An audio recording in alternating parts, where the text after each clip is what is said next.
Hey there folks. So in our previous video we created this simple editor utility tool for using offsets on our selected actors. So you can see here I've got a whole bunch of these different crates that I've just dragged into the level for the next demo. If I were to select all of these crates here, I could go to select the actors that are in the scene. I could choose to offset them all. Let's say that I'm offset them all by 50. And they'd all move along. So I can use this to obviously give myself a very specific number. I could type in here and give myself an exact number to move.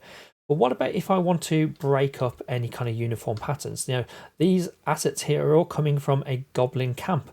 Goblins are definitely not uniform, and most of the stuff that we see in our world, in our levels and our scenes around us, shouldn't be arranged in a completely uniform fashion. Now you should place those actors out with a very high grid number, so have a very big grid snap to make it easier to place things, you know, being big to small, placing these big objects and not going down into the point of, you know, each of these crates having to have the grid snap off or even be on a grid snapping size of 1. But what about when I want to start adding some random offsets and random values to these? Well, that's what we're going to do now. We're going to expand this by adding in an option to allow us to have this random value here. Okay, so I'm back inside of my Editor Utility widget now. Just a couple of little tidy ups that we'll do from the last video. We've got this X offsets and Y offsets, so we've got our offset amount. All of these values here are obviously to do with the location, so I'm just going to take a moment just to really quickly drag them all into the location category. Obviously that keeps everything nice and organized for us. And what I'm going to now do is I'm going to look at adding in new buttons to do the same thing as we've got here, but a random offset. So rather than adding a location offset, I'm going to add a random location offset. Now, I'm going to go back to my designer, and I'm just going to go and find the offset actor location that we already had. And I'm going to take that bit, and I'm going to Control C, and just in the same horizontal box that one's in, I'm going to Control V, just to paste a new one in. And this one's going to be a button for random offset. Same again, I'm going to change the text. So we'll give it a random actor offset or random actor location. Now this isn't actually a actor location. We can probably name this one offset. Maybe this one, yeah. This is offset actor location. This is random actor offset. Offset random location. We can mess around with those namings. That's not important. But now what we can do is we can go into here, we can find that event we just did. Because we duplicated a one that already existed, you can see it's already been categorized for us. So we'll add an on pressed event here.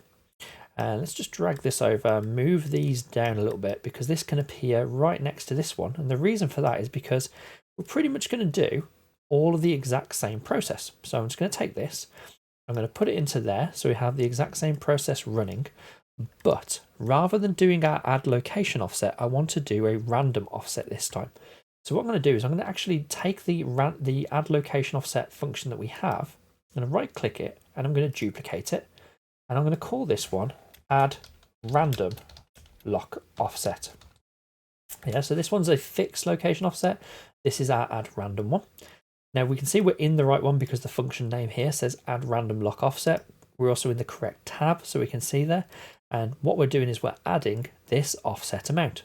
Well, what we could do is we could use this offset amount. So let's just think about what we could do. We could have a random float, and we could say, let's have a random float in range. What's the minimum value that could be? What's the maximum value? Well, it could be that we take the offset amount and let's just take that offset amount. We could take that and we could say, okay, so that's the maximum value it could be. And we also have a version of it that is multiplied by -1. And that would maybe be a minimum and maximum. Yeah, we could say, would this work here with whatever this equals? And this could be where you don't have negatives. You just always have a positive offset value. So if this was 100, it exists somewhere between -100 to 100. That could work. Or what we could do is we could just say, I want to have a random float in range, and I can define what those minimum and maximum values are going to be. Maybe you have those defined in a very similar way to what we've got over here, where we've got the spin box. Could you define what the minimum and maximum offsets are going to be, or the minimum and maximum random values are going to be? That's up to you how you get those values. So what I'm going to do for now is I'm just going to set this to, it's going to be a very small offset tool. It's just going to be used for just scattering and moving things around. So let's just go with 50, minus 50 and 50. And here, I'm just going to use this instead of the offset amounts that we already had. So let's just take those offset amounts and remove them. Probably do a little bit of fixing with the reroute node soon, but minus 50 to a 50.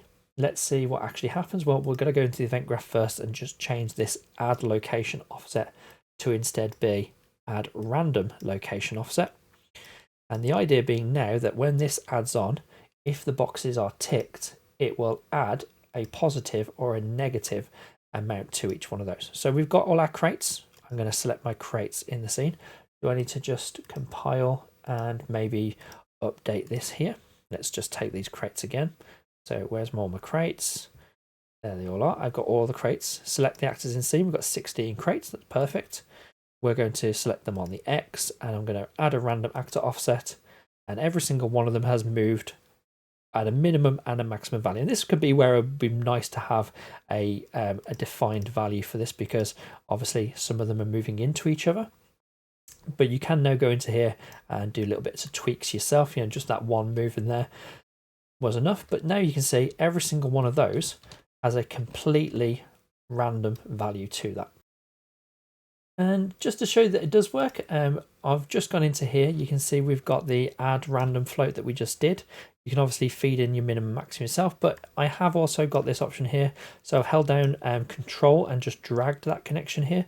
And you can see if I use the offset amount, and I've got the minimum maximum being that times by -1 to make a negative version of it, and then the positive version. If I use that, so if I compile that one, I'm going to select all these actors. So select all these.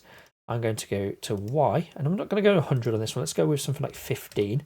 This means that my value is going to exist somewhere between -15 to 15. So if I use that, you can see every single one of them just jitters and moves around.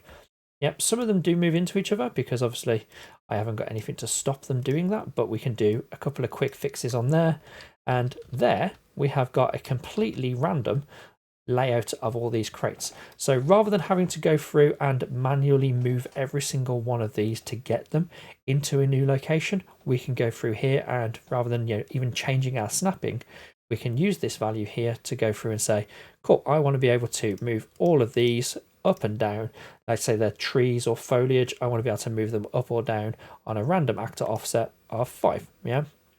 Do I want them all to be in the air? Well, maybe not. Maybe I want them all to be at a set number.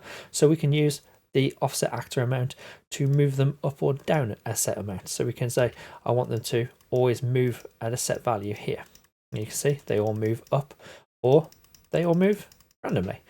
Okay, so this location tool gives you a whole bunch of things that you can use to give yourself some, a bit more kind of randomness, or even a bit more kind of precision and control to move things around on their location. In the next videos, we're going to look at how we can do the same, but with looking at rotation. So we can fixed rotation on these. We can move things at a fixed rotation, or we can even add random rotation. And when we combine it with this, it's going to allow us to put out a whole bunch of assets, randomly scatter them, and then randomly rotate them to make them all look like they've been naturally placed into the world. Thanks for watching, folks. If you enjoyed this video, then please consider subscribing to access more of my Unreal Engine content.